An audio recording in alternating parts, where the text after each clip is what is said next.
Hello and welcome to Sooner Sports Pad. We're live from Studio A at the University of Oklahoma, and we have OU women's tennis with us tonight. I'm your host, Kaylee Jo Hommel, and beside me are Abby Williams and Britton Ross, and we're ready to talk all things Sooner sports. Missouri proved they can cook without Brady Cook. We'll recap everything from the Sooners' first game against the Missouri Tigers in 13 years. And basketball is back for the Sooners. We have what you need to know about both the men and women's squads. Plus, we'll have a live in-studio interview with two members of the OU women's tennis team who both just punched their tickets to the ITA Singles Championships. Now, Sooner fans are losing hope in Brent Venables, but OU President Joe Harris spoke to the media at OU's Board of Regents meeting today about the head coach's future. When asked about his confidence in Venables moving forward, he said it's unwavering and as steady as it's ever been. And with that 6-year contract extension for Venables, it makes sense he would say that. But between the Tide and the Tigers, OU's going to need more than just healthy players. In this bye week, they need to focus on being, well, perfect in every aspect. And I'm not sure how Sooner fans are going to react to this. They both clearly know that the fan base is unhappy and are just trying to calm everybody down. But in college football, you need consistency. And firing Brent Venables is a great way to set the program back another decade. Alrighty, well, let's throw it back now. And now that Truman the Tiger and I have your attention, let's just wait. There he is. We need to just look at the fourth quarter here. It's 10-9 Missouri, and OU has only scored by field goals when the Tigers get their second touchdown. It's now 16-9 Mizzou when Taylor Tatum finds Jackson Arnold. Yes, the quarterback catches this 18-yard pass to tie the game and keep the Sooners in it. And a true instance of Sooner magic right here. Billy Bowman scoops the fumble, and he takes it all the way to the house for the lead, 23-16 OU. But the Tigers say two can play at that game. They tied the score with a little over a minute left, and this Jackson Arnold fumble right here, just wait for it, it seals the deal. Zion Young returns it to the end zone. Final score 30-23 Missouri. Now, head coach Brent Venables has said multiple times this season, it's Oklahoma beating Oklahoma. And when it comes to the Sooners offense, Saturday's game was full of self-inflicted wounds. I was on the field during the game, and I have the offensive breakdown.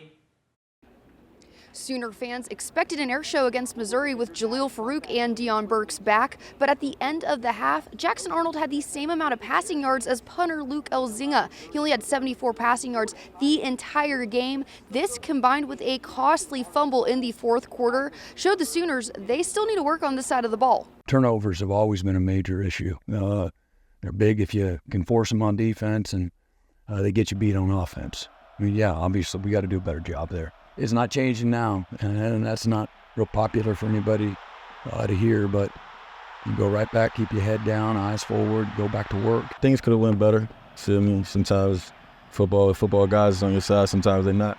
Today it didn't go in our hands, but definitely we didn't plan for it to go this way. It could have went a lot better. So. Number one thing is ball security, and that's for every single drive. 4 turnovers, you're going to have a hard time winning. Our guys kept fighting and kept scratching and clawing, and anytime you turn the ball over, it's a major issue. So that's not just him. That starts with me. The Sooners get a break next weekend before finishing out the rest of their season against Alabama and LSU. Reporting from Columbia, Missouri, Kaylee Jo Hommel, Sooner Sports Pad. This OU offense has 13 fumbles on the year, the most in college football. There's really no other way to say it. That's just bad football. They went from having one of the best turnover margins to now being -1 on the season. Well, you're right, Britton. With just a minute left in the game Saturday, all the Sooner offense had to do was get down the field and kick a field goal to win the game. But that Jackson Arnold fumble cost them the win against Mizzou and potentially a bowl game. And yes, the offense has had their struggles, but OU's defense went from being one of the best in the nation to giving Drew Pine a better quarterback rating than Jackson Arnold's had all year. I was there with you, Kaylee Jo. Here's the defensive breakdown from Columbia. Well, the Sooner defense had high expectations going into the game against Mizzou. With an injured Brady Cook out for the Tigers, many Sooner fans thought this was the game OU would get that 6th win and become bowl eligible. But even with a Billy Bowman scoop and score touchdown, it wasn't enough to get past that wild ride of a fourth quarter. That's the dream situation right there. You just scored on defense. You passed the 2-minute warning, so There's no more stopping the clock on its own unless they call a timeout. You just got to go out there and get a stop, and unfortunately we didn't. And that was former Sooner Theo Wees with the late offensive touchdown for Mizzou. And senior linebacker Danny Stutzman says the OU defense is keeping their eyes on that 6th win. You know, we're at 5 right now, so every opportunity we get, we're always thinking about it. Kind of thought we had it there for a second, but that didn't work out. But it is what it is, and just got to keep getting better. You know, Alabama coming in here in 2 weeks and a bye week to get healthy and get back. I think they'll be fired up to play. You know, no doubt about it. And we know the challenge that presents, but just have an opportunity to win one of the last 2 and you know, get to a bowl. That's kind of the goal of the team, and be Team 130 for one more month, and we got to do that by winning one of the last 2. And as OU heads into their bye week next week, they look ahead to Alabama and LSU, the final 2 games remaining on their schedule for this season. Reporting from Faurot Field in Columbia, Missouri, Abby Williams, Sooner Sports Pad. Now, yes, the defense played a good game, but they weren't perfect. Late in the 4th quarter, 3rd and 16, they needed 1 stop. But Drew Pine connected with Luther Burden III for 33 yards, which led to that Theo Wees touchdown. And the one bright spot was Danny Stutzman with a career-high 19 tackles. The defense provided some Sooner magic with that fumble recovery touchdown, but it wasn't enough. They ran out because they've been consistently on the field, and it shows. They've been worn down for weeks now, and the offense just isn't helping. Well, we're going to take a break from Team 130, just like how OU football is getting a break. But don't worry, there's no break for OU men's and women's basketball. Their seasons are only beginning. We'll recap how it's going so far when we come back. OU women's basketball is off to a hot start, coming in as number 9 in the latest AP poll. This is their highest ranking since the final rankings back in 2009. And Britton, how did Jenny Baranchek and her ladies do last time out? Well, Kaylee Jo, they've gotten out to a hot start this year, and they got off to another hot start against Virginia. Both teams came into the game 1-0. This is only the 2nd game of the year, but here's Reagan Beers grabbing the rebound and throwing it up the court to Peyton Verhulst, who lays it in for the bucket. But Verhulst wasn't finished yet. Check this out. OU gets the turnover. Here's Verhulst again. Spin move 1. She'll do it again. Spins another. Now the pass opened over to the wide open Skylar Van for the 3-pointer. Now let's move to the 2nd quarter. Sahara Williams charging down the court, hits the Euro step for 2. OU beats Virginia 95-51. And Reagan Beers hit her 1,000th career point in this game and won SEC Player of the Week. But she says it's not about her, it's about the team. So it was super cool to kind of share that moment with them. And then after the game, obviously, this team does a great job of celebrating one another. And I love that. You can tell on the bench when we get a big board or something happens on the court, the bench goes crazy and celebrates. And that's what I love about this team. So that was just another moment tonight that they got to celebrate me, and that next time it's going to be celebrating someone else.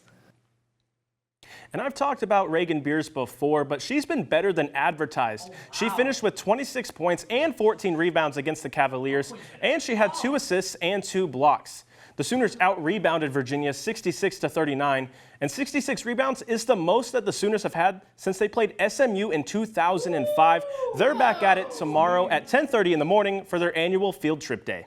Well, let's keep it at the Lloyd Noble Center. OU men's basketball is continuing its season opening homestand with their 2nd game of the season last night. Abby, how did the Sooners do in this non-conference clash? Well, Kaylee Jo, when it comes to Porter Moser's squad, it's always a roller coaster of emotions.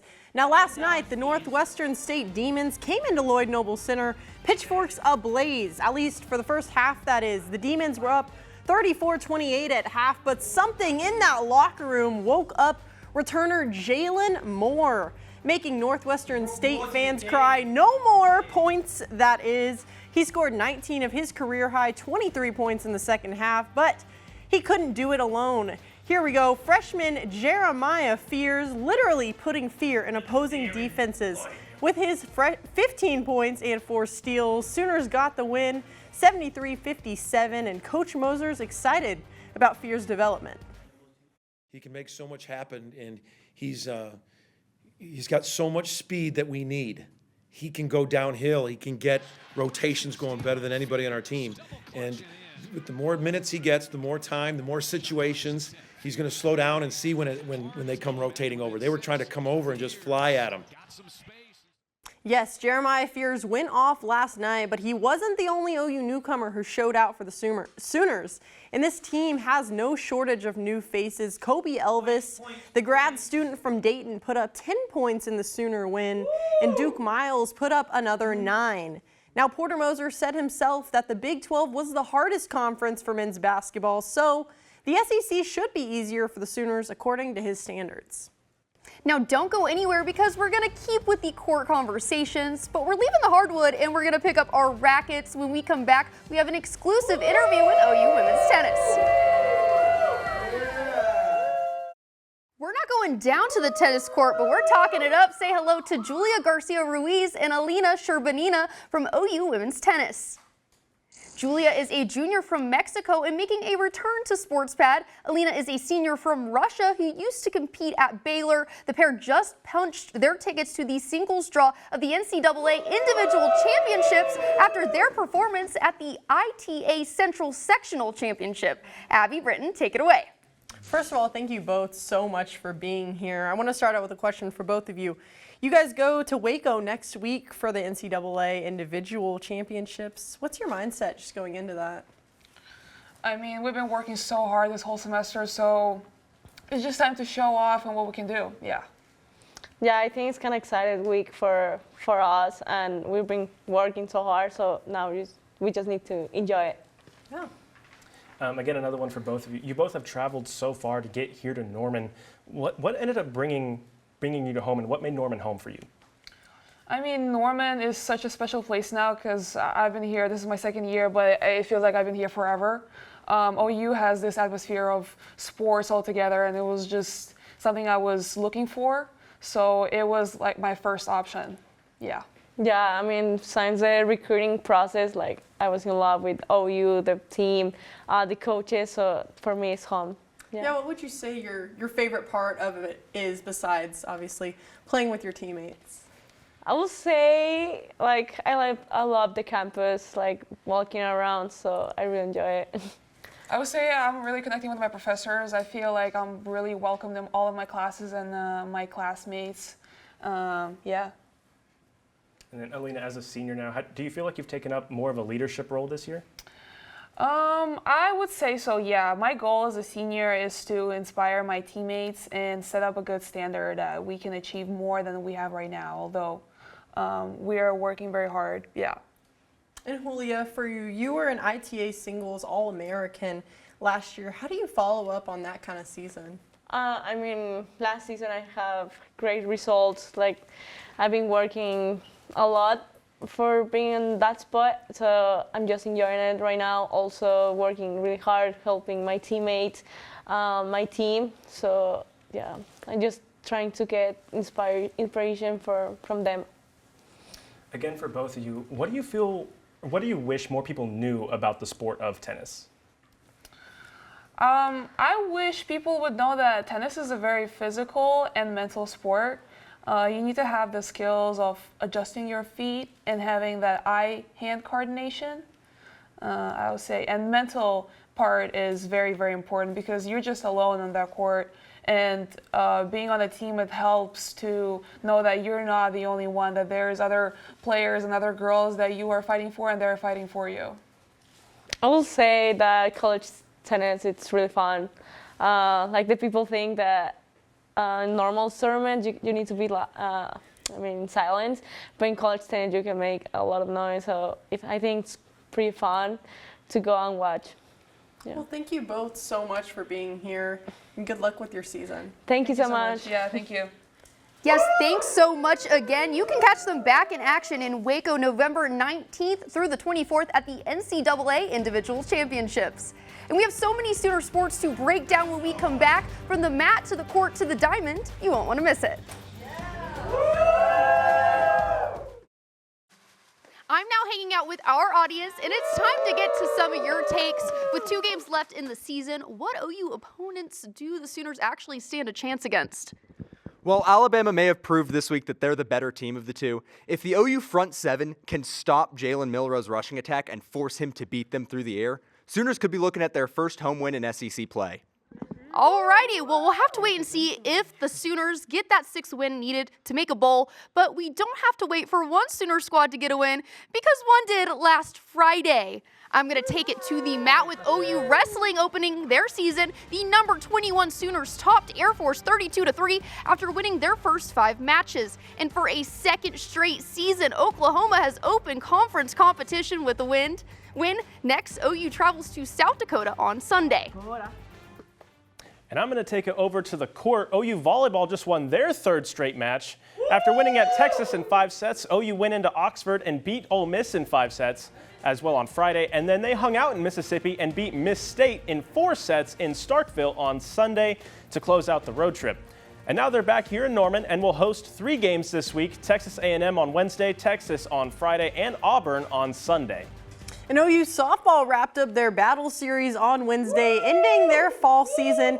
But it wouldn't be an OU softball game without those highlights. Here's Cassidy Pickering with a bomb down center field.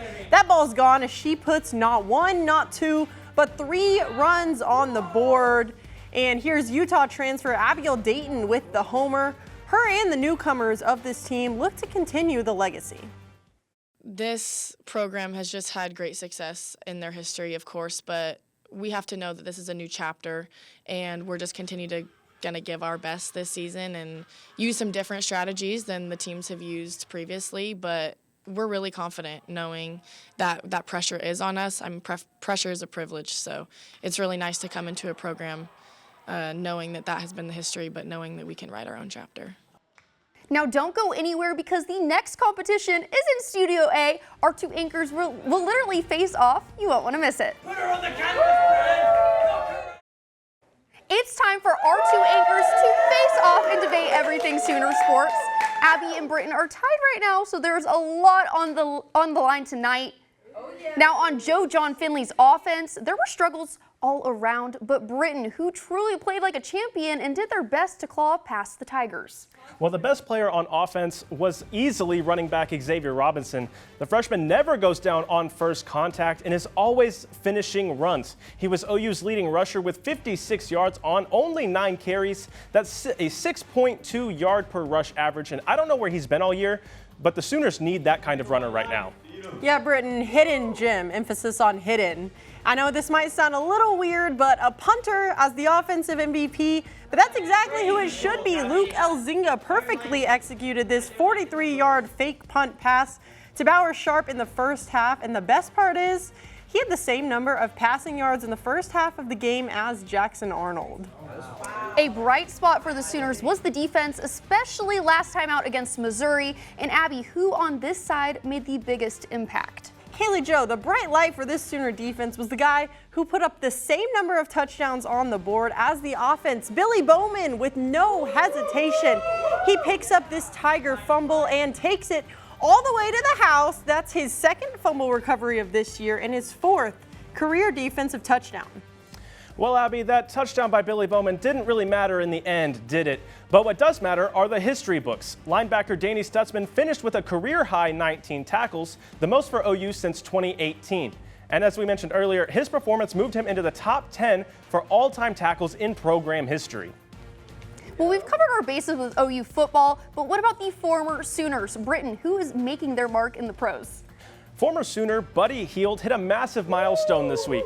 During the Warriors game right here in Oklahoma City on Sunday, Hield scored 8 points while coming off the bench, which gave him 10,000 points in his career. Last year was the first time he played in the postseason, so he's going to be looking to make a hard push to get back there this year.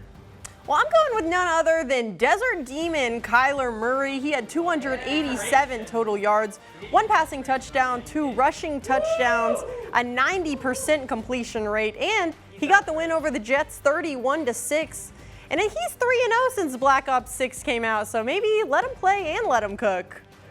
Well, I have my eyes on the games against Alabama and LSU because one more win will keep OU's 25-year bull streak alive. But Abby, what are you watching out for? Well, I'm keeping my eyes on the bigger picture, and I'm looking at the future of the OU coaching staff, particularly Brent Venables. The Sooners have only lost 53 games since the beginning of OU football back in 1895. And yes, Joe Harris says they have no doubt in Venables, but Sooner fans aren't necessarily known for their patience. Well, what I'm going to be watching out for is Jalen Hurts. This Sunday, the Eagles beat the Dallas Cowboys 34-6. Hurts had 4 touchdowns, 2 passing and 2 rushing. And now they sit on the top of the NFC East standings, and they'll host division opponent, the Washington Commanders, this Thursday for the division lead. Alrighty, audience, if you think Abby is our face-off winner, make some noise. But if you think it was Britton, let me hear you. Alrighty. I think Britton's our face-off winner tonight. His parents are in the audience. Shout out to them. Thanks for watching Sooner Sports Pad. Have a great rest of your night.